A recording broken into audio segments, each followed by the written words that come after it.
महफूज हो दिल मेरा मांगे बस ये दुआ, बातें कभी ना तू भूलना, कोई तेरे खातिर है जी रहा।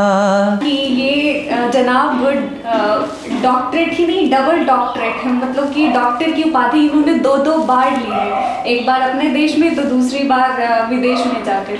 हवाओं में बहेंगे, घटाओं में रहेंगे, दीवानी तू मेरी मैं तेरा पागल पिया, जो तेरे ना हुए तो किसी के ना रहेंगे, तू बरखा मेरी मैं तेरा बादल पिया।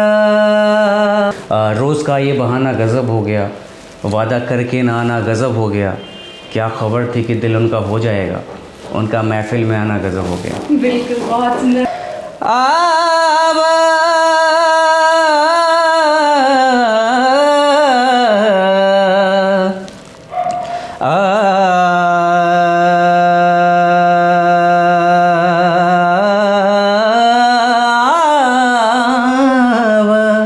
हमरी अटरिया पे आव सजनमा,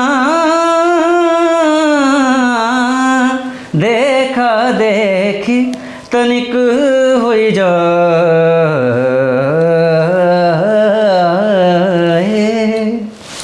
बढ़िया। आप कमेंट में पूछते हैं, हम जितने भी व्यूवर्स हैं, आप पूछे ना पूछे वो बता देंगे। तो हम कोशिश करेंगे और जिसका सबसे ज़्यादा वोट आएगा वो नाम पक्का है। ओहो। हाँ, म्यूजिक सुना के लड़कियों को अपनी तरफ अट्रैक्ट करना या फिर ऐसा कोई ख्याल?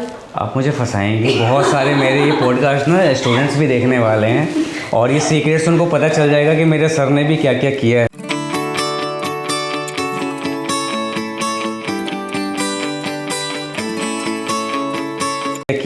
नमस्कार, मैं शिवानी और आज के शो में आप सभी का बहुत बहुत स्वागत है। और आज हमारे साथ जो शख्स बैठे हैं वो हैं अभय झा।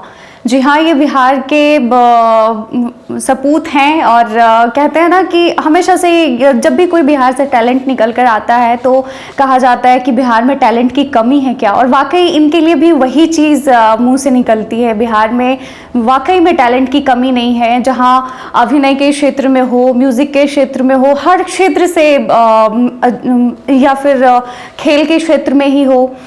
तो ऐसे में हमारे साथ जो बैठे हैं वो एक नहीं बल्कि म्यूज़िक के क्षेत्र में दो डॉक्टरेट की डिग्री हासिल कर रखे हैं। जी हाँ, आप सही सुन रहे हैं, एक नहीं बल्कि दो।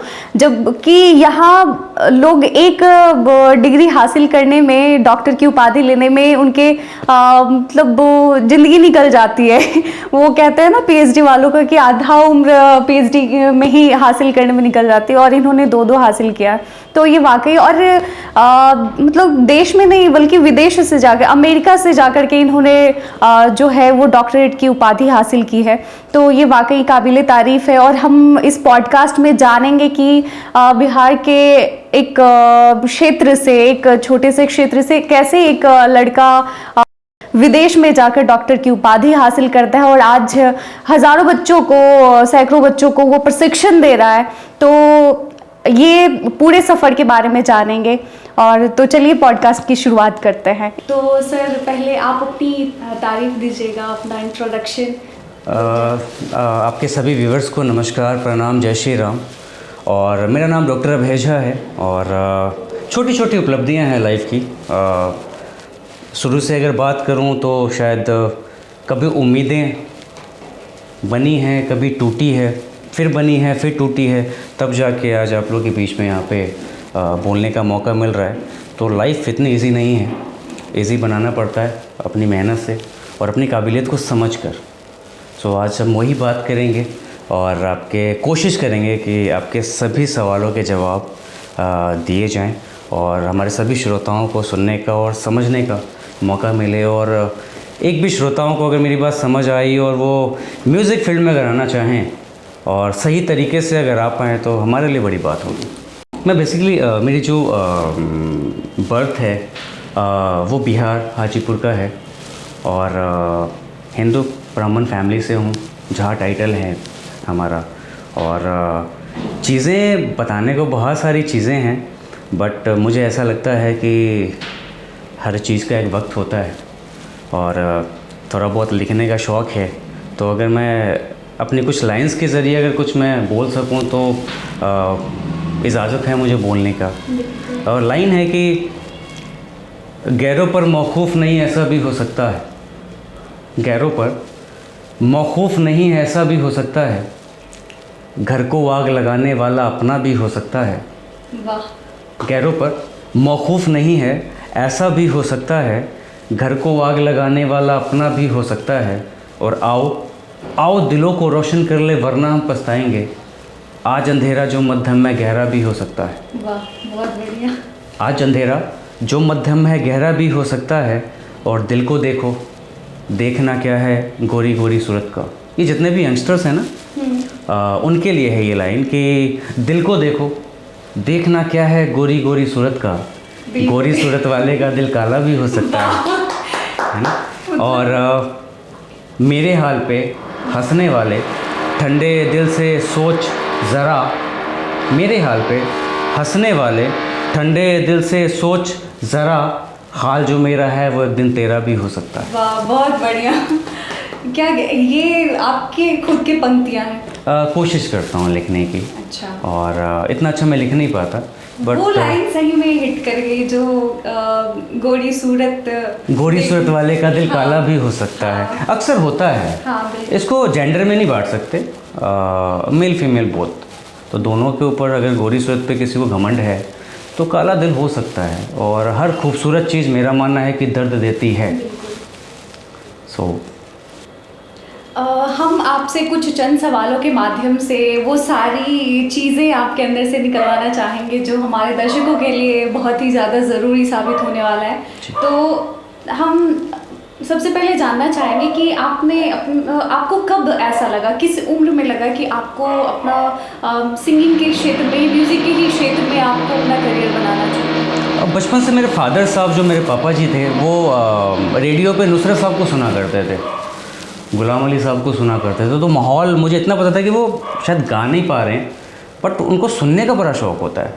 म्यूज़िक फील्ड में कहते हैं कि उस्ताद दो तरीके का होता है, एक सुर का पक्का, एक कान का पक्का। अच्छा। तो दोनों उस्ताद होते हैं। तो मुझे लगता है मेरे फादर साहब कान के बड़े पक्के थे। किसी का अगर थोड़ा सुर इधर उधर होता था तो वो बता देते थे कि हाँ ये थोड़ा सा।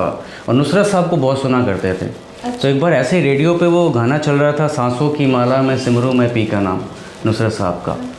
तो मैं ऐसे ही बोला करता था कि एक दिन हम भी आएंगे, हम भी आएंगे, हम भी आएंगे। तो होता है हर माँ बाप की तरह कि हाँ तुम आ गए और हमने देख लिया, बस हो गया। अच्छा। तो वहाँ से सफ़र चालू हुई है, शुरू हुई है। और प्रोनाउंसिएशन मेरा क्लियर नहीं था, मतलब बचपन से ही मतलब जो शब्द होता है ना तोतलेबाजी, तो वो ठीक नहीं थी। बट धीरे धीरे उस्ताद जी से मुलाकात हुई, इनायत खान साहब दिल्ली घराने के, और वहाँ से सफ़र शुरू हुई और आज यहाँ तक है। नाम के आगे डॉक्टर है। कभी सोचा ही नहीं था कि PhD कंप्लीट होगी म्यूज़िक में और मैं भी गा पाऊँगा। आज अच्छे खासे सिंगर्स के साथ बैठने का मौका मिलता है, काम करने का मौका। प्राइम मिनिस्टर मोदी जिनकी गायकी पे रोज़ आते हैं, उस्ताद चांद कादरी साहब। अच्छा। तो उनसे मिलने का मौका मिला, उनके घर जाने का मौका मिला, उनके साथ काम करने का मौका मिला, उनके लिए एक कॉम्पोजिशन बनाने का मौका मिला। रोज़ का ये बहाना गज़ब हो गया, वादा करके ना आना गज़ब हो गया, क्या खबर थी कि दिल उनका हो जाएगा, उनका महफिल में आना गज़ब हो गया। बिल्कुल, बहुत सुंदर। और मैं बहुत ज़्यादा मतलब उत्सुकता मेरे अंदर जाग रही है इनसे गवाने का, इनका गाना सुनने का। तो उस पर भी आएंगे, उससे पहले और भी कुछ अहम सवाल हैं जो वो निपटा लेते हैं।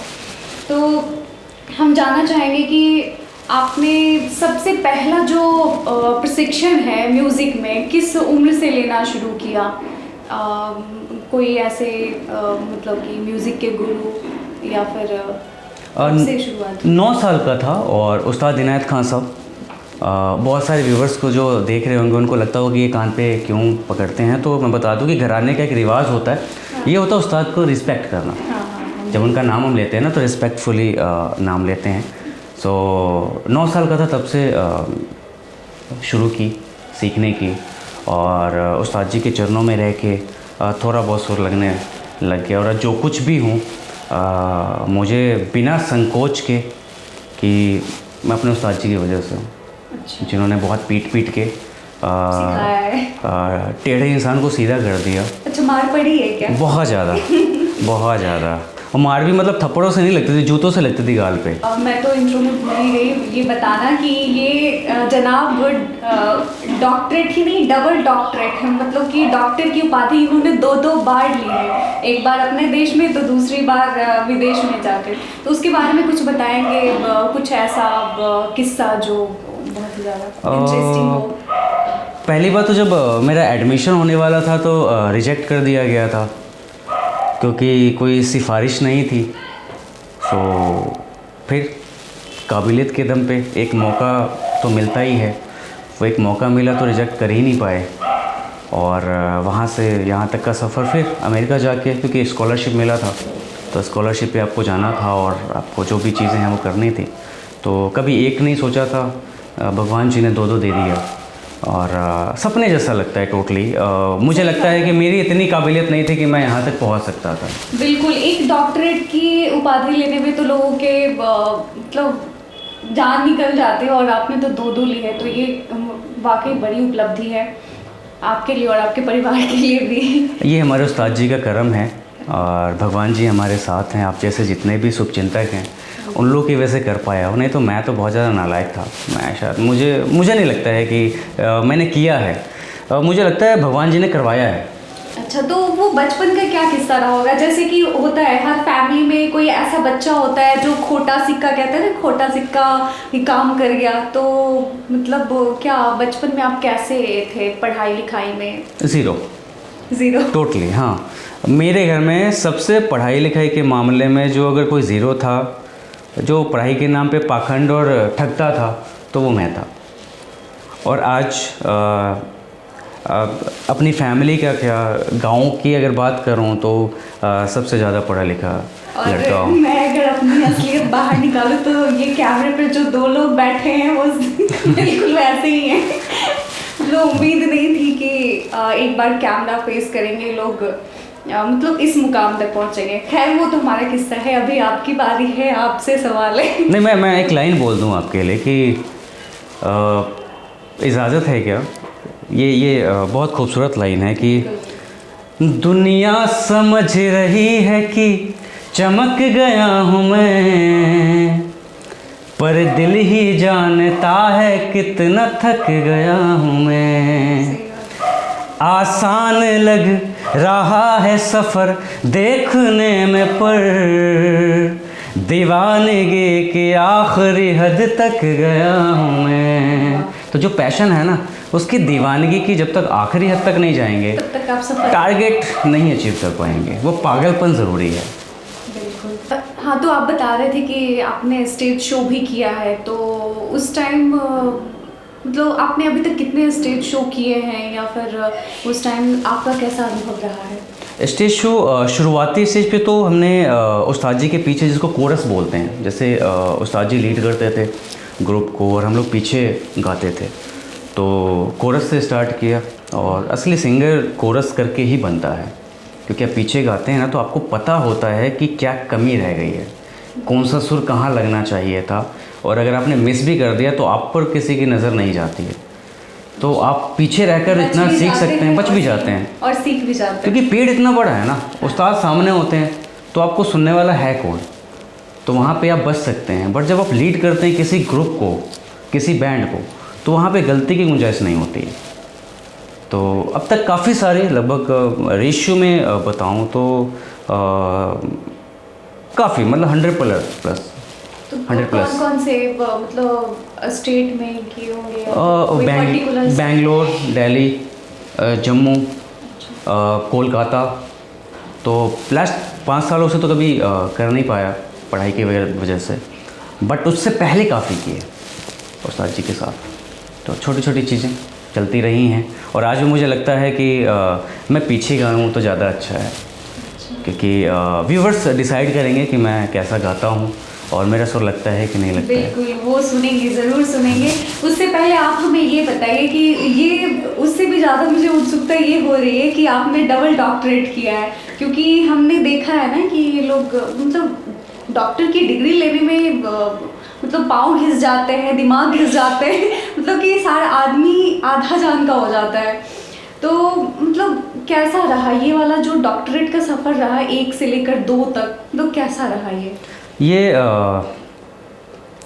कुछ ऐसे सपने होते हैं ना जो लोगों के सपने ही रह जाते हैं, और जब पूरे हो जाते हैं तो इंसान को यकीन ही नहीं होता है, खुशी के आंसू।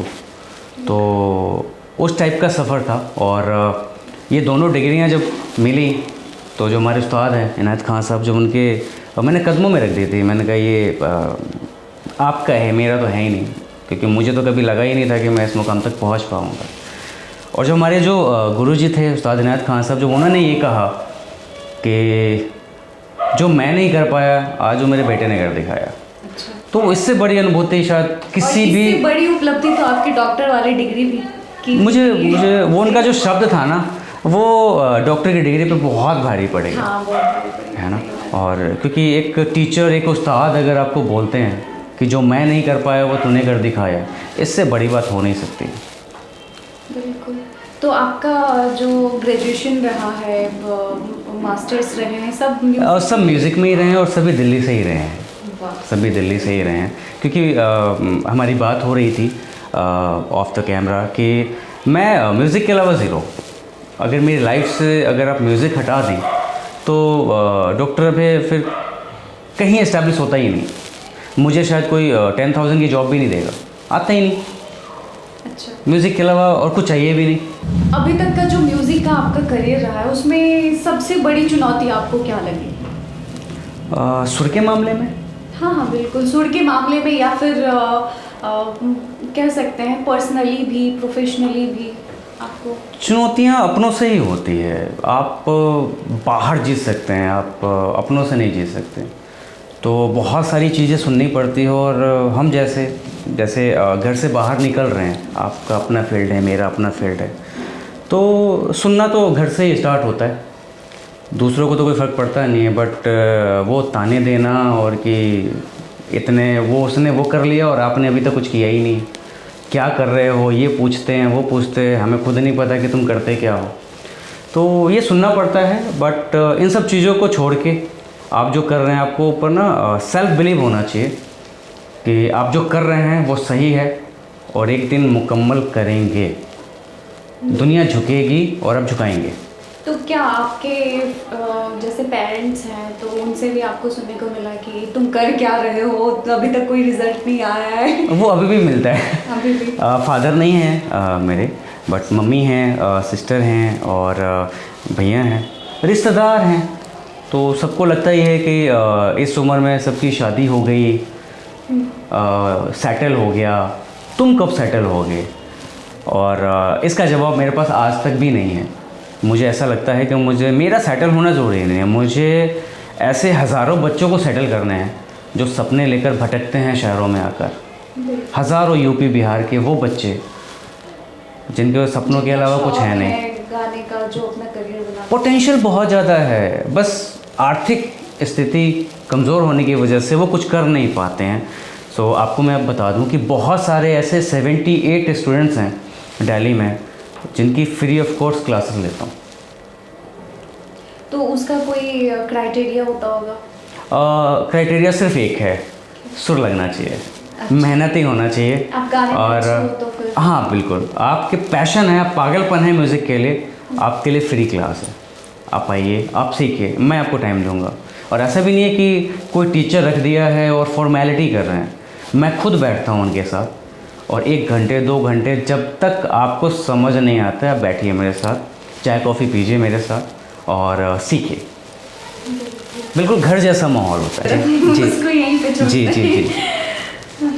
उसके उसके बाद हमारा भी सबसे बड़ा सवाल, जैसे आपके रिश्तेदार आपको परेशान करते हैं पूछ के, हम भी पूछना चाहेंगे कब शादी कर रहे हैं? शादी, मेरा एक भजन है अभी मैंने लिखा है और अभी नेक्स्ट मंथ जा रहा हूँ प्रेमानंद जी महाराज को हाँ, बिल्कुल। ये भजन सुनाने के लिए। अच्छा, अब जा रहे हैं क्या? जी, कब? नेक्स्ट मंथ जनवरी में। सो अगर आप कहें तो मैं वो भजन में सुनाऊँ, और आपका जो आंसर है वो इसी में ही है कि मुझे प्यार लाडली जी से हो गया है, राधा जी से हो गया है, तो अब किसी के बारे में सोचता ही नहीं हूँ ज़्यादा, और संगीत से ज़्यादा प्यार है।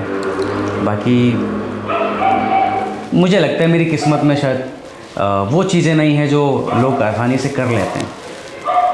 जो कर सकता था वो मैंने कर लिया, और शादी शायद मुझे लगता है कि बेहतर है इसको स्किप कर देना। नहीं, है ना। तो मैं वो भजन सुना देता हूँ जो मेरा लिखा हुआ है। मेरी लाडली तुम, आपके व्यूअर्स को ये बता दूं कि राधा जी के 28 नाम हैं। हाँ। उनमें से 2 नाम मैंने सेलेक्ट किए, लाडली जी और स्वामिनी जी। ये आपका खुद का लिखा हुआ जी। है? वाह। और लाडली जी और स्वामिनी जी, तो ये पूरा भजन है। मेरी लाडली तुम, मुझे ना भुलाना, मेरी स्वामिनी तुम, मुझे ना भुलाना। जाने कब होगा प्यारी, जाने कब होगा लाडो, बरसाने आना।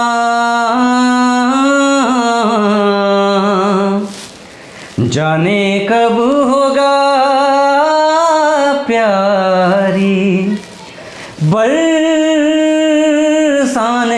आना।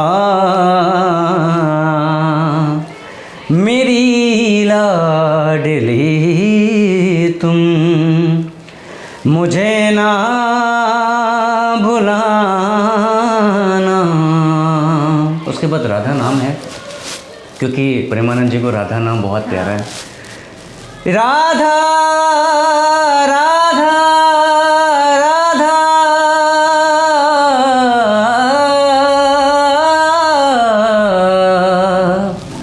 राधा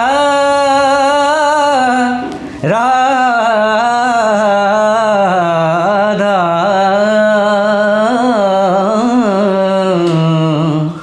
मेरी लाडली तुम, मुझे ना भुलाना।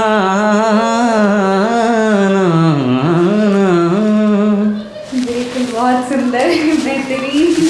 प्रेमानंद जी महाराज तो बिल्कुल मंत्रमुग्ध हो जाने वाले हैं आपके गाने से। जैसे कि आपको तो गाने में रुचि मतलब 9 साल की उम्र में ही थी, और वो जैसे कि होता है ना कि जब आप मतलब वो 10th या 12th स्टैंडर्ड में हो, तो उस टाइम लड़कियों को रिझाने का बहुत ये रहता है कि हाँ वो लड़की मेरे से इम्प्रेस हो, ये वो। तो कभी ऐसा लगा मन में कि हाँ म्यूज़िक सुना के लड़कियों को अपनी तरफ अट्रैक्ट करना, या फिर ऐसा कोई ख्याल? आप मुझे फंसाएंगे, बहुत सारे मेरे ये पॉडकास्ट ना स्टूडेंट्स भी देखने वाले हैं, और ये सीक्रेट्स उनको पता चल जाएगा कि मेरे सर ने भी क्या क्या किया है। हाँ, तो सर के भी पर्सनल लाइफ होते हैं। बट हाँ इतना बता दूं कि इम्प्रेस करता था, इम्प्रेस खुद को करता था गायकी के द्वारा पर्टिकुलर, क्योंकि हमारा जो सूफ़ी घराना है ना, सूफ़ी लाइक अरबी वर्ड, इसका मतलब होता है कि आप जब गाते हैं ना तो वो परमात्मा के लिए गाते हैं, वो भगवान के लिए, वो अल्लाह के लिए, किसी इंसान के लिए नहीं। तो आज भी अगर मैं किसी को गाऊँ तो किसी को इम्प्रेस करने के लिए नहीं, मुझे ऐसा लगता है कि अगर मैं गा रहा हूँ और मेरा सुर लग रहा है तो इम्प्रेस ऑटोमेटिकली हो जाएगा। नहीं, अभी तो मैच्योर हो गए, उस इसलिए आप समय- ऐसे कह रहे हैं। उस समय की बात कर रही हूँ मैं, जब आप 10th 12th में होंगे उस time- समय हाँ कह सकते हैं होता था, बट इसको स्किप किया जाए क्योंकि बहुत सारे बच्चे देखने वाले हैं इसको, और और लाइव जब सवाल पूछेंगे ना मुझसे तो शायद क्लासेस में बट खैर हाँ होता है उस समय जब अनमेच्योर होते हैं तो लगता है कि हाँ कोई तो हो। ये तो मतलब नेचुरल चीज़ें हैं, अट्रैक्शन तो होगी और आप मतलब चाहेंगे कि हाँ भाई हमारे अंदर जो टैलेंट है उसके मतलब कि वो देख के लड़कियां हमारी ओर अट्रैक्ट हो, हमें देखें, हमें सुने। एक ही थी और वो देख रही होंगी शायद हमारा मतलब पॉडकास्ट देखेंगे। हाँ तो समझ जाएंगे, बाकी नाम लेना तो आई थिंक नहीं बिल्कुल नहीं, मैं नाम रिवील करने के लिए भी नहीं दूंगी। बट हाँ मैं एक गाना सुनाऊंगा उसमें हाँ उसमें उनका नाम है तो वो समझ जाएंगे और जो मेरे स्टूडेंट्स हैं जो जानते हैं वो समझ जाएंगे कि हाँ मैं किसके लिए गा रहा हूँ, हम भी जानना चाहेंगे, है ना। तो वो सुनाया जाए वो गाना। हवाओं में बहेंगे, घटाओं में रहेंगे, दीवानी तू मेरी मैं तेरा पागल पिया, जो तेरे ना हुए तो किसी के ना रहेंगे, तू बरखा मेरी मैं तेरा बादल पिया, हजारों में किसी को तकदीर ऐसी मिली है एक रांझा और हीर जैसी, क्यों चाहे रे ज़माना क्यों चाहे रे मिटाना, कलंक नहीं इश्क है काजल पिया, कलंक नहीं इश्क है काजल पिया। वाह, मैं तो कब से इंतजार कर रही थी गाना खत्म हो और मैं उसमें से चूज करूं ये बरखा है या काजल। इस गाने में तो मुझे जहाँ तक मैं गेस कर पाई हूँ यही कुछ चंद नाम हैं। अब हमारे यूजर्स बताएंगे कि कमेंट में पूछते हैं हम जितने भी व्यूवर्स हैं, आप पूछे ना पूछे वो बता देंगे। तो हम कोशिश करेंगे और जिसका सबसे ज़्यादा वोट आएगा वो नाम पक्का है। ओहो। तो कमेंट के माध्यम से प्लीज़ बताइएगा और क्या नाम हो सकता है।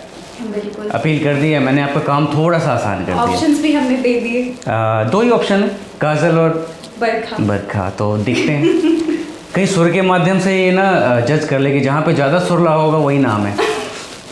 मैं भी वही गेस कर रही थी, नोटिस तो मैं भी वही कर रही थी। आपके हिसाब से अब दो ऑप्शन में से अगर आपको चूज करना हो। काजल। रहने देते सही में जो भी उम्मीद है वो भी टूट जाएगी। जी। उसके बाद आता है कि जैसे कि जब आप मंच पे परफॉर्मेंस करते होंगे तो मतलब मंच का भी छोड़ देते हैं, कभी कोई आप सामने से कोई लड़की आके आपको बोली हो कि हाँ आप बहुत अच्छा गाते हैं, मतलब हमसे फ्रेंडशिप कीजिए, या फिर और कुछ वो उन्होंने आपको प्रपोज किया हो, ऐसा कुछ? ये भी बहुत मुश्किल सवाल हो गया है। मतलब अब थोड़ी सी धड़कनें मेरी तेज़ हो रही हैं कि यहाँ से बच कैसे सकता हूँ। बट हाँ, ऐसा जब आप एज अ परफॉर्मर स्टेज पर जाते हैं या वैसे भी कहीं भी जाते हैं और पता चलता है कि कलाकार है, गाता है, सिंगर है, सो होता है ऐसा और बहुत सारे लोग आते हैं। प्रपोजल आया था? काफ़ी सारी और बट एज अ कलाकार हमें एक दायरे में रहना पड़ता है। उनका तो प्यार एक्सेप्ट नहीं किया? हमें लगता है कि शायद हमारी इतनी हैसियत नहीं है कि उनके प्यार को संभाल पाएँ। बनाने वाले वो हैं और किसी को चीट करना सही नहीं है ना, तो उनका जो प्यार है वो सराखों पे रहता है और हाथ जोड़ते हैं कि शायद हमसे बहुत बेहतर आपको मिलेगा। हमारी इतनी हैसियत नहीं कि हम आपको संभाल पाएँ, आपके प्यार को संभाल पाएँ। अच्छा। और जी, तो कोई ऐसा इंसिडेंस बताइए जो आपको अभी भी याद है प्रपोजल का। जो भी उम्मीद होगी ना मेरी शादी की, वो इस पॉडकास्ट के बाद ही टूट जाने वाली है। नहीं, ऐसा नहीं हो सकता है। और भी प्रपोजल्स हैं इस पॉडकास्ट के बाद? काफ़ी सारी आई हैं और मैंने कहा ना कि आती रहती हैं, बट म्यूज़िक में इतना खोसा गया हूँ ना कि अच्छा, मैं किसी को अंधेरे में भी नहीं रखता। मैं कोशिश करता हूँ कि मुझे म्यूज़िक कर लेने दीजिए। मैं शायद सिंगल रहूँगा तो और बेहतर तरीके से आप लोगों के सामने आ पाऊँगा। और अभी आजीवन बेहतर करना है तो आप समझ सकते हैं कि इन सब चीज़ों से थोड़ा सा दूर रहना है फिलहाल। अच्छा, वो बात भी आपके समझ में आती है, लेकिन एक कहते हैं ना कि जब तक आप जैसा कोई रोमांटिक गाना आप गाते होंगे तो मतलब कहते हैं ना कि जब तक अंदर फीलिंग्स ना हो तब तक नहीं निकल पाते सुर राग, तो वो फीलिंग्स तो जगाना पड़ता है ना आपको। जब सुर लगता है ना, काफ़ी से जगह बोलते हैं लोग और सवाल करते हैं कि इतना अच्छा गाते हो। खैर, उनको लगता है कि मैं बहुत अच्छा गाता हूँ, मुझे ऐसा लगता है कि अभी बहुत बेहतर करना है।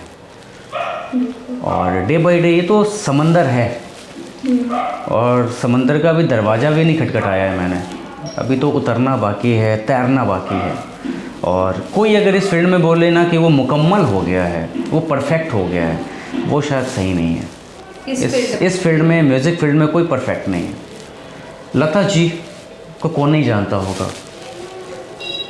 मुझे लगता है कि भारत रत्न नहीं, वो दुनिया की रत्न है ना, सरस्वती माँ। हम जैसे जो भी कलाकार हैं वो तो सरस्वती माँ ही मानते हैं उनको। जब उनसे पूछा गया कि आपको क्या लगता है कि आपको संगीत कितना आता है, तो उन्होंने एक बात कही कि संगीत का घर का जो दरवाज़ा है ना, अभी मैंने नॉक भी नहीं किया है। इतनी बड़ी उपलब्धि हासिल, तो इतना सारा उपलब्धि हासिल करने के बाद भी जिन्होंने मुझे लगता है कि सिंगर बहुत छोटा सा शब्द है, गायक बहुत छोटा सा शब्द है, सरस्वती माँ है वो हम लोगों के लिए। और जब वो अगर ऐसा बोलते हैं ना, तो हम जैसों की औकात क्या है। यहाँ तो 2-4 गाने गा लेते हैं, 10-12 भजन याद करके गा लिया, किसी को कुछ समझते ही नहीं, किसी को कुछ नहीं समझते। और 2-4 बॉडीगार्ड और गाड़ी होता है और एक रॉयल एंट्री होती है।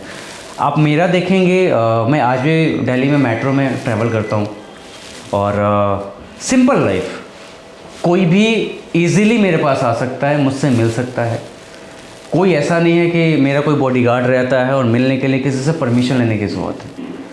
अब बहुत सारे लोग कहेंगे कि हाँ तुम्हारा नाम नहीं है, बट जिनका नाम है, अब मैंने कहा ना एग्जांपल में कि जिनको prime minister of India Shri Narendra Modi ji सुनते हों, अपनी पूरी कैबिनेट के साथ राज्यसभा में उस्ताद चांद कादरी साहब, अगर वो मुझे अपना बेटा कहते हैं और उनके लिए कॉम्पोजिशन बनाता हूँ, तो जाहिर सी बात है थोड़ी बहुत काबिलियत होगी मेरी। कोई भी फाइंड आउट कर सकता है यूट्यूब पर या गूगल पे, उस्ताद चांद कादरी साहब और मोदी साहब की पूरी कैबिनेट उनको सुन रही थी, तो कोई भी चेक कर सकता है क्या है कैसे है। पर्सनली मेरे पास फ़ोटोज़ और वीडियोज़ हैं, अगर आप कहेंगे तो हम आपको सेंड कर देंगे, आप लगा दीजिएगा वीडियो के लास्ट में। बिल्कुल। एक अहम सवाल जो हम आपसे जानना चाहेंगे, मुझे लगता है कि जो म्यूज़िक पसंद करते हैं हमारे दर्शक वो भी जानना चाहेंगे कि इसमें सबसे ज़रूरी गुण क्या होना चाहिए गायकी के लिए? आपके अंदर क्या होना चाहिए कि आपको पता चलेगा कि हाँ हम अच्छा गा सकते हैं? जो सुर की जो मुर्खियाँ लगती हैं ना, वो लगनी चाहिए। आपको मज़ा आना चाहिए, वो पागलपन होना चाहिए आपके अंदर, वो लगन कि आपको म्यूज़िक के अलावा कुछ करना ही नहीं है। अगर 2 ऑप्शन हो ना, आप उस मुकाम तक पहुंच ही नहीं पाएंगे। लोगों को लगता है ना कि हम ये भी कर लें, ये भी कर लें, ये नहीं होगा तो वो भी कर लेंगे, तो आप म्यूज़िक नहीं कर पाएंगे। मतलब आपके पास प्लान बी नहीं होना चाहिए। प्लान बी, प्लान ए और वो ओनली फॉर म्यूज़िक। तो किसी लेवल तक आप पहुँचेंगे। और देखिए, अब कुछ ऐसे लोग हैं ना कि वो तो कहीं से सीखा ही नहीं है, वो तो इतना फेमस हो गया। मैं किसी का नाम नहीं ले रहा हूँ। मुझे लगता है कि आप किसी घराने में उनको बैठा दीजिए ना, कितने मिनट टिकेंगे? फेमस हो गए ना, पैसा कमा लिया ना, लेकिन अगर उस्तादों के बीच में अगर वो बैठेंगे और बोल देंगे उनको, बेटा एक सुराक्षर सुना दो, एक मुर्खियाँ सुना दो, तो जाहिर सी बात है वो, मुझे लगता है 5 मिनट भी नहीं टिकेंगे। तो काबिलियत ये नहीं है कि आप फेमस हो गए, काबिलियत ये है कि आपको कितना म्यूज़िक समझ आया है, कितना टाइम दिया है म्यूज़िक को। अब तो शॉर्टकट तरीका है, कुछ भी ओट पटांग आप गाइए और फेमस हो जाइए, बिल्कुल। और चल ही रहा है आजकल। आपका जो म्यूजिक में रहा है कोई ऐसा मतलब कि क्षेत्र राग में या सुर में? राग भैरवी पे मेरा थीसिस था। और क्लासिकल तो आपको सीखना ही पड़ता है, क्योंकि म्यूज़िक अगर आपको सीखना है तो रीढ़ की हड्डी है क्लासिकल, शास्त्रीय संगीत, इंडियन क्लासिकल, तो आपको सीखना ही पड़ता है। और बहुत मुश्किल है, इतना आसान नहीं इसको गा लेना। तेरे ना रे ना दा ना रे ना रे रे रे ना।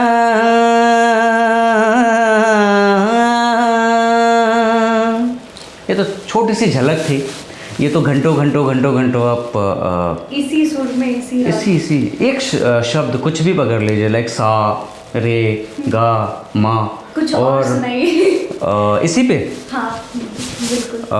ये राग भैरवी था ना? मैं आपको ये सुनाता हूँ, एक हमरी अटरिया पे आवा सजनमा। हाँ, बिल्कुल, व्यूवर्स को शायद पसंद आएगा। ये मुझे मेरा भी फेवरेट गाना है। तो ये मेरा स्टाइल है और सूफियाना अंदाज, तो मैं अपने स्टाइल में इसको गाता हूँ। हमरी अटरिया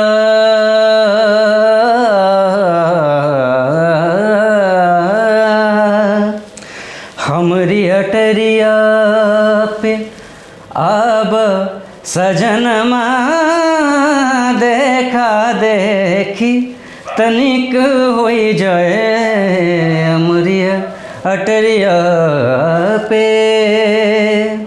अब आबा है, अब उसको क्लासिकल में कैसे खींचेंगे? आबा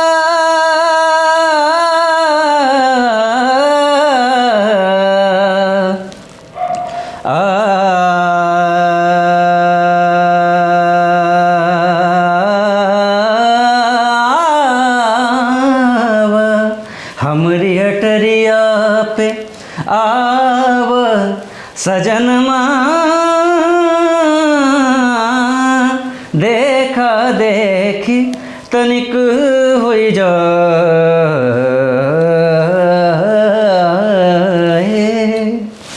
बढ़िया, बहुत सुंदर। जैसे कि आपने बताया कि आप अब्रॉड जाके, अमेरिका जाके डॉक्टर की डिग्री हासिल की है म्यूज़िक में, तो फिर वहाँ मतलब कि किन किन चुनौतियों का आपको सामना करना पड़ा? या फिर हमारे सवाल में एक और ये भी सवाल है कि जैसे कि बहुत लोग चाहते हैं कि म्यूज़िक में अपना करियर बनाएं, तो उनको कहाँ से शुरू करना चाहिए, क्या करना चाहिए? पहली बात कि अमेरिका में क्या क्या चुनौतियों का सामना करना पड़ा। खाना बहुत मिस किया, इंडिया का, माँ के हाथों का खाना बहुत मिस किया, देश को बहुत मिस किया, यहाँ की मिट्टी को बहुत मिस किया, यहाँ की भाषा को बहुत मिस किया, और अपने बिहार को बहुत मिस किया। तो 3 साल वहाँ रहना 3 साल वहाँ रहना पड़ा। और बस ये जिद्दीपन था कि यहाँ से जब लौटेंगे ना तो डिग्री हाथ में लेकर लौटेंगे, बिहार का नाम ख़राब नहीं करना है, देश का नाम ख़राब नहीं करना है। और आज आपको जानकर खुशी होगी कि हाँ, वो डिग्री लेकर ही आया पहले अटेम्प्ट में ही। सो बैक कभी नहीं हुआ। और हिंदुस्तान में टैलेंट बहुत है, हमारे जो उसको पहचानने और निखारने की ज़रूरत है। यंगस्टर जितने भी हैं ना, उनको कुछ नहीं चाहिए, उनको ये चाहिए कि कोई हो जो उनके ऊपर ट्रस्ट कर सके, वो आग लगा देंगे, वो दुनिया जीत लेंगे। हमारे जो यंगस्टर्स हैं ना, जो भी देख रहे हैं, उनको मुझे लगता है कि कोई भरोसा करने वाला नहीं है, कोई दाव लगाने वाला नहीं है कि तुम कर सकते हो। जिस दिन कोई उनको मिल गया ना, या कोई एहसास दिला दिया कि तुम कर सकते हो, मुझे लगता है कि हिंदुस्तान को सोने की चिड़िया बनने से ना कोई रोक नहीं सकता है, और बनेंगे। मुझे तो सभी यंगस्टर से मुझे तो अनुरोध करना है, रिक्वेस्ट करना है, प्रार्थना करना है कि जो आप कर सकते हैं वो दुनिया के किसी और देश के जो यंगस्टर्स हैं ना नहीं कर सकते। और ख़ासकर बिहार में तो, यहाँ पे सिंपल भाषा में बोलते हैं ना, मैं सीख गया हूँ, बवाल हैं, तो बवाल मचा देंगे सारे बच्चे, सारे लड़के। और ऐसे लोगों को क्या कहना चाहेंगे जो मतलब कि अपने आस पड़ोस के लोगों से टूटे हुए हैं कि नहीं, उनको पता है कि ये हमारा साथ नहीं देंगे, तो ऐसे लोगों के लिए क्या कहना चाहेंगे, उनको कैसे आगे बढ़ना चाहिए, कैसे मोटिवेशन देना चाहेंगे? मैं अपने लाइन के ज़रिए कुछ बोल दूँ ये बिल्कुल, आप म्यूजिशियन का तो यही प्लस पॉइंट होता है कि वो गा गा के सब कुछ समझा देते हैं। ये अंजुम रहबर साहिबा हैं जिनको मैं बहुत फॉलो करता हूँ और बहुत सुनता हूँ। उनसे मिलने का भी सौभाग्य प्राप्त हुआ है और ये लाइन उनको सुनाया भी था। सो इनाम भी मिला है और वो इनाम मैं लास्ट में बताऊँगा कि मुझे उन्होंने क्या दिया था। बट वो लाइन है कि उसका जवाब जो लोग आसपास के लोगों से टूटे हुए, लाइन है कि दिल जो टूटा तो कुछ गम नहीं है, तुमको पहचाना ये कम नहीं है। दिल जो टूटा तो कुछ गम नहीं है, तुमको पहचाना ये कम नहीं है। वो पहले अपने गरेबां में झांकें, वो पहले अपने गरेबां में झांकें, जो हमें बेवफा कह रहे हैं। वो पहले अपने गरेबां में झांकें। बहुत बढ़िया। तो इसका यही जवाब रहता है कि यूजर्स को है कि उन लोगों को सुना दें जो आसपास के लोग हैं जो ताने मारते रहते हैं, जो अपने गिरवा में झाँक देखें ना कि आपने क्या किया है ना। और दुनिया तो चलेगी, किस किस को रिप्लाई करना है, खामोश रहना है और अपने जो भी आप सोच रखा है, जो प्लान कर रखा है, आप आगे बढ़ते रहिए। आपको किसी को भी प्रूफ देने की ज़रूरत नहीं कि आप क्या हैं, है ना। आप रिपोर्टर हैं, आपको प्रूफ देने की ज़रूरत नहीं, आप ऑलरेडी रिपोर्टर हैं, तो क्यों प्रूफ देना है। आपको चलते रहना है। आप रुक गए, वो तो चाहते ही है ना कि आप रुको उनके सवालों से, तो रुकना नहीं है, इग्नोर। सबसे बेस्ट मेडिसिन है लाइफ में खुश रहने का, इग्नोर। आप इग्नोर करना सीखें, जिससे आप कुछ सीख सकते हैं आप सीखें, नहीं सीख सकते आप इग्नोर करना सीखें। तो आपका जो ये करियर है उसमें कुछ आर्थिक परेशानियां आई या फिर फैमिली का तो आपने बताया है कि कुछ फैमिली का मैं आपको बता दूं कि इसमें मैटर करता है। जो लोग आकर बोलते हैं कि नहीं टैलेंट होना चाहिए और सब हो जाता है, टैलेंट के साथ साथ पैसा भी चाहिए। बच्चों को खेलने, अब आपको सीखना है कहीं बाहर जाके, तो जाहिर सी बात है जो सिखाएगा वो फीस लेगा। आप अपने एक शहर छोड़ के दूसरे शहर गए हैं तो वहाँ पे रहने का एक्सपेंस, खाने का एक्सपेंस। ये फिल्म की स्टोरी नहीं चल रही है जो 2 घंटे में कंप्लीट हो जाएगी। अच्छा, इसमें फिक्स भी नहीं है कि आप 2 साल में सिंगर बनेंगे। 2 साल तो मिनिमम सुर लगने में लग जाता है, एक अच्छा गला तैयार होने में 2 से 3 साल लग जाता है। तो कोई शॉर्टकट तरीका नहीं। जितने भी आपके व्यूवर्स हैं मैं उनको बता दूं कि अगर आपको कोई बोलता है कि 2 महीने में 6 महीने में आपको सुपरस्टार बना देंगे, तो मैं एग्जांपल के तौर पे कहता हूं कि पवन भैया और खेसारी भैया, जिनको आप सुनते होंगे, जानते होंगे, पहचानते होंगे, वो 6 महीने में यहाँ तक नहीं पहुँचे। बहुत मेहनत की है, बहुत मुझे लगता है कि कितने जूते चप्पल घिसे होंगे।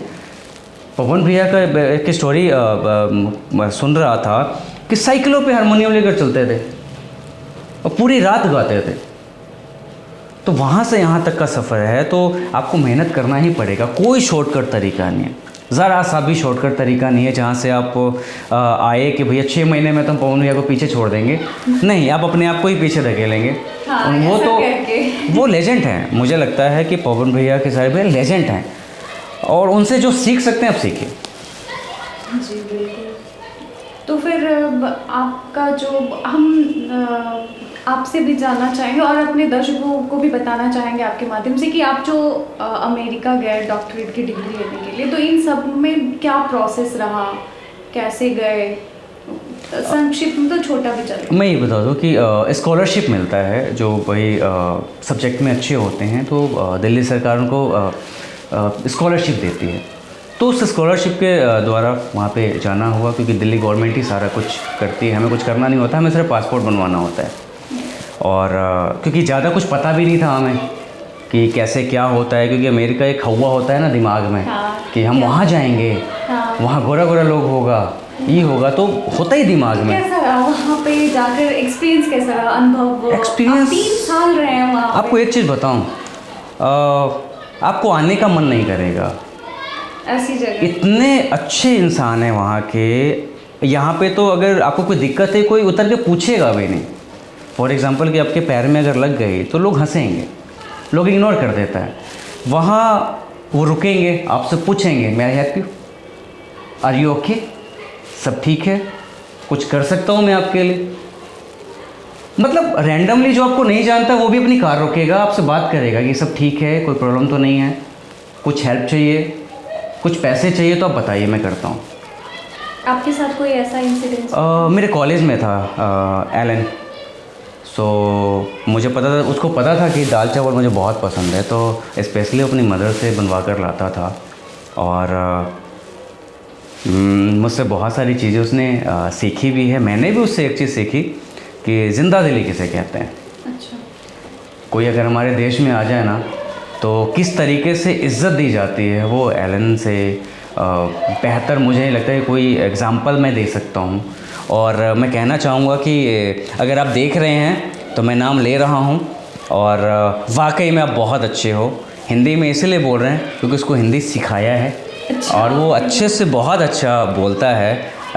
हेलो आप दाल चावल खाइबा, वो भोजपुरी अच्छा, भोजपुरी हमको अच्छा नहीं आती है, बस थोड़ा टूटा फूटा जो भी हम सिखा पाए हैं, तो हम कोशिश करेंगे कि सिखा दिए आप सीधे। और कोशिश करेंगे कि उसकी एक क्लिपिंग हम मंगवाएं और व्यूवर्स के सामने हम शेयर करें। तो भोजपुरी बहुत अच्छा बोलता है।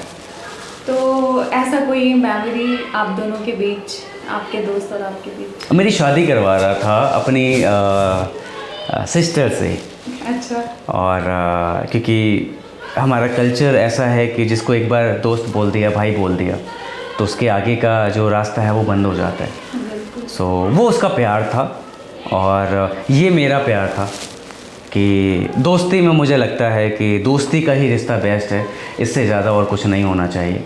और क्योंकि वो हमारे कल्चर को नहीं जानता है, बट मुझे अपना कल्चर पता था, तो ये दोस्ती का जो रिश्ता है वो आजीवन बरकरार रहेगा। अभी कांटेक्ट होती है? अभी बातें होती हैं और बहुत मिस करता है और चिढ़ा चिढ़ा के दाल चावल खाता है। अच्छा। कौन से ईयर में कंप्लीट हुई थी आप? ये मेरा 22 2022। में। नेक्स्ट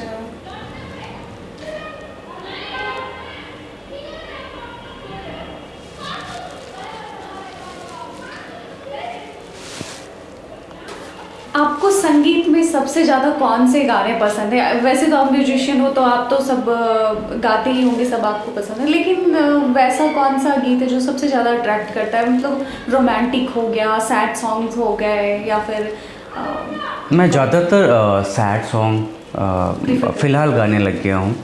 वैसे मैं गाता था हर टाइप का, क्योंकि सूफ़ी सिंगर का मतलब है कि वो ऑलराउंडर हो जाता है, उसको हर बेस का पता होता है, हर स्केल का पता होता है। बट अभी थोड़ा सा कुछ टाइम से कुछ ऐसी चीज़ें लाइफ में हुई कि उस वजह से थोड़ा सा, तो अगर मैं कुछ सुनाना चाहूँ, बिल्कुल गज़ल एक, तो मैं वो सुनाता हूँ। कि क्या ख़ता हो गई रब ही जाने, क्या ख़ता हो गई रब ही जाने, बेसबब ही सताने लगे हैं। क्या ख़ता हो गई रब ही जाने, बेसबब ही सताने लगे हैं। क्या ख़ता हो गई रब ही जाने, बेसबब ही सताने लगे हैं। अपने घर में उजाले की खातिर, अपने घर में उजाले की खातिर, मेरे घर को जलाने लगे हैं। क्या ख़ता हो गई रब ही जाने, बेसबब ही सताने लगे हैं। बिल्कुल। और मुझे भी खासकर सैड सॉन्ग्स ही सबसे ज़्यादा पसंद आते हैं, तो मैं तो और सुनना चाहूँगी। एक दो सॉन्ग और हो जाए। मैं आपके लिए सुनाता हूँ कि दोस्तों क्या बताऊँ तुम्हें, दोस्तों क्या बताऊं तुम्हें, दिल लगाना सज़ा हो गया। दोस्तों क्या बताऊं तुम्हें, दिल लगाना सज़ा हो गया। ज़िंदगी ज़िंदगी न रही, ज़िंदगी ज़िंदगी न रही, जब से वो बेवफा हो गया। ज़िंदगी ज़िंदगी न रही, जब से वो बेवफा हो गया। इसका अंतरा है जो मेरा फेवरेट है। यार मैं खुद भी हैरान हूँ,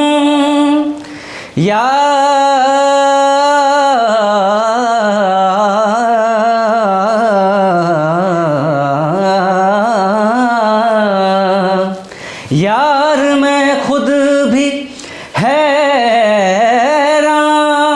हूँ, कैसे ये हादसा हो गया।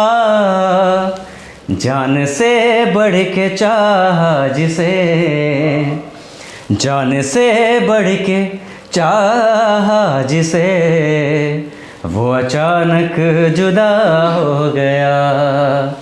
जान से बढ़ के चाहा जिसे, वो अचानक जुदा हो गया।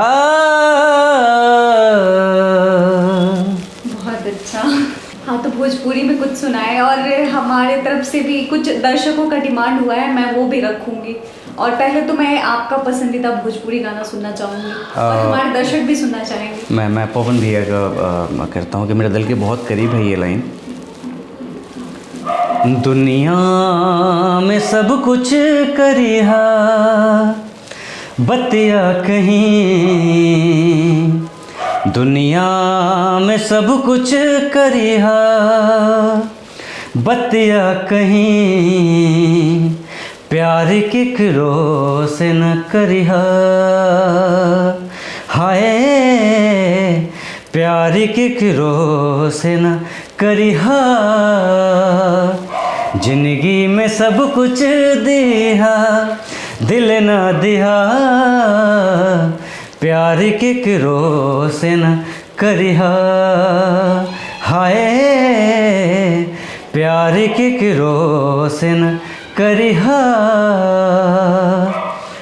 उड़ जाला निंदिया रहेला न चैना हो, उड़ जाला निंदिया सावन भदौआ नियर बरसेला नैना हो, सावन भदौआ नियर बरसेला नैना हो, केहू के दिल में बसा के दर्द न लिया, प्यार केकरो से न करिहा। वाह, बहुत बढ़िया। लेकिन आपने यही गाना क्यों चुना? यही गाना आपको पसंद, मतलब कि आप रिलेट कर पाते होंगे खुद से। कुछ लाइनें बोला जाए। बिल्कुल।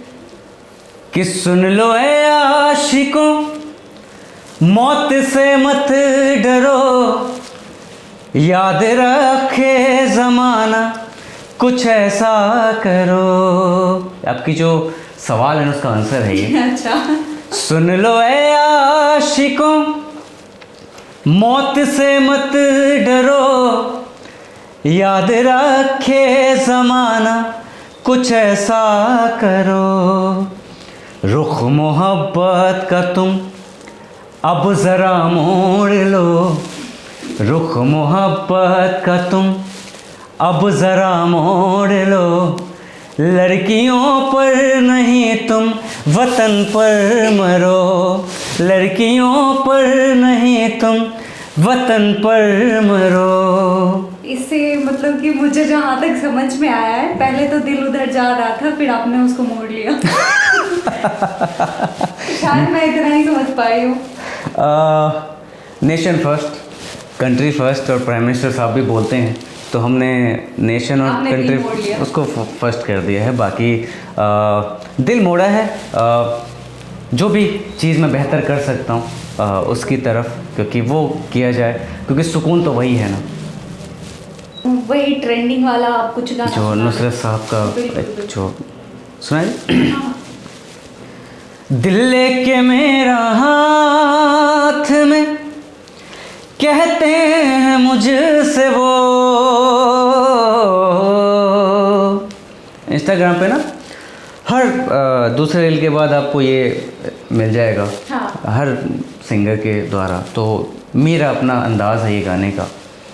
दिल लेके मेरा हाथ में कहते हैं मुझसे वो, क्या लोगे इसके दाम, हाँ क्या लोगे इसके दाम बताना, सही सही कहना, गलत गलत तो छुपाना, सही सही। इसका अगला अंतरा है। सुबह सुबह चेहरे की रंगत उड़ी हुई, सुबह सुबह चेहरे की रंगत उड़ी हुई, कल रात तुम कहाँ थे, हाँ कल रात तुम कहाँ थे बताना, सही सही कहना, गलत गलत तो छुपाना, सही सही। आपके भी अंदाज में काफ़ी खूबसूरत था ये। ये मेरा एक स्टूडेंट है, उसने आने से पहले कि सर ये ज़रूर गाइएगा। अच्छा। सो अगर इजाज़त हो तो हाँ बिल्कुल बिल्कुल। मैं वो गा देता हूँ, हाँ। उसके बाद हम ऐड करेंगे। तू जहाँ जाए महफूज हो,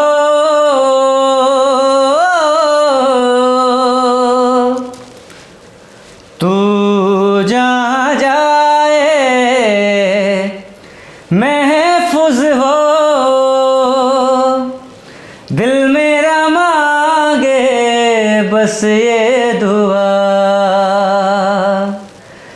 बातें कभी ना तू भूलना, कोई तेरे खातिर है जी रहा, जाए तू कहीं भी ये सोचना, कोई तेरे खातिर है जी रहा, हमदर्द है हमदम भी है, तू पास है तो जिंदगी, तुमसे मोहब्बत करते हैं जो, तुमसे मोहब्बत करते हैं जो, कैसे करें हम उसको बयां, बातें ये कभी ना तो भूलना,